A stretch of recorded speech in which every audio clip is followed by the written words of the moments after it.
There once was a young woman who was a high achiever. You know, the real deal, the kick-ass go-getter type. Curious mind, compassionate heart, and some killer shoes. In 2008, at the very peak of the financial recession, this young woman received a prestigious job on Wall Street. And you know what she did? She played with the big boys. She kicked some butt. And as time passed, top management knew they had a woman worth investing in. And just as her career began to swing upward, she got pregnant. To her dismay, she was faced with a severe condition that caused nausea and vomiting the entire length of her pregnancy. Work became unbearable for this high achiever. She was passing out inside offices. She was puking in trash cans next to her computer. After many months of this, she realized she needed help. So she went to a senior mentor of hers for some much needed advice. And for our story's sake, let's call this senior mentor Jessica. Jessica was the type of woman every woman on Wall Street wanted to be. This girl had broken the glass ceiling in a super male-dominated industry.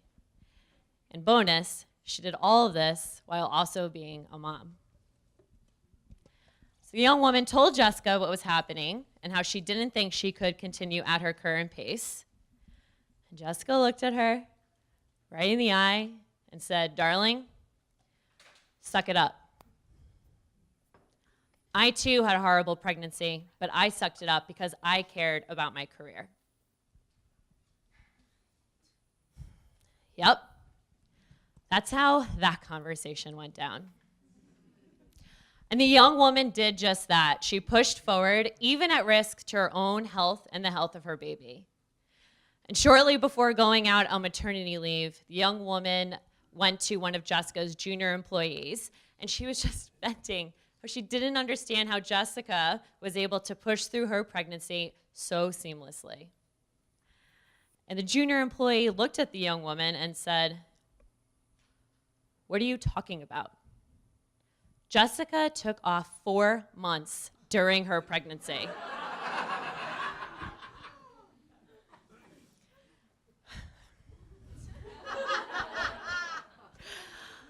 The young woman was stunned. But the ideal she felt she was failing to live up to never even existed. Jessica lied. She created an illusion. And for what? And as you may have guessed by now, the young woman in the story is me. This is my story. And my disappointment with this mentor and the vulnerability that she refused to show me is one of the greatest inspirations for why I stand before you here today, instead of having my face buried in 6 computer screens.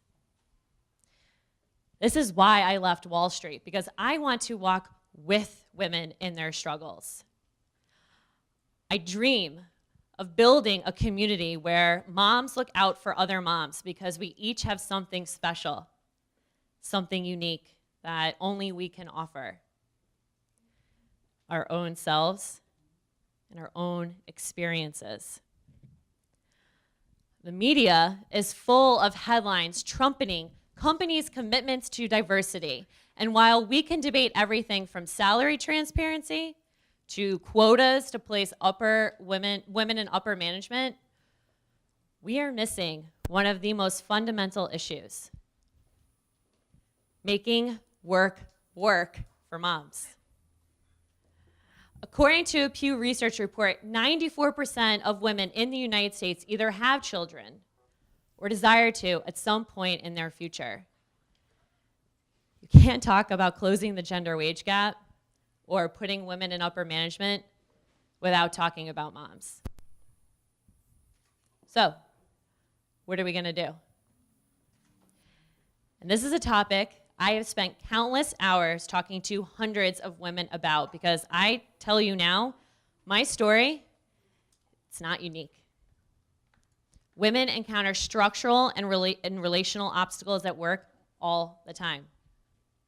In fact, it's only one reason why nearly half of all women who just had their first child don't go back to their pre-baby employer. So, really, what are we going to do? In short, companies need to create a culture that is inclusive of family life. And that is easier said than done. But I have 3 tips. Number 1, become aware of your biases. In a study conducted by Harvard Business Review, researchers found that mothers are viewed as less likable, less competent, and less deserving of a promotion by their colleagues. There's a chance some of you may be carrying around some of these biases. The first step is to become aware, and then we can start to transform them. Number 2, practice vulnerability. If you happen to be a parent yourself, be willing to let your walls down, to be there for another woman in need. We can all empathize with the sleepless nights, the crazy doctor's appointments, and the struggle to find balance. Number 3, speak up.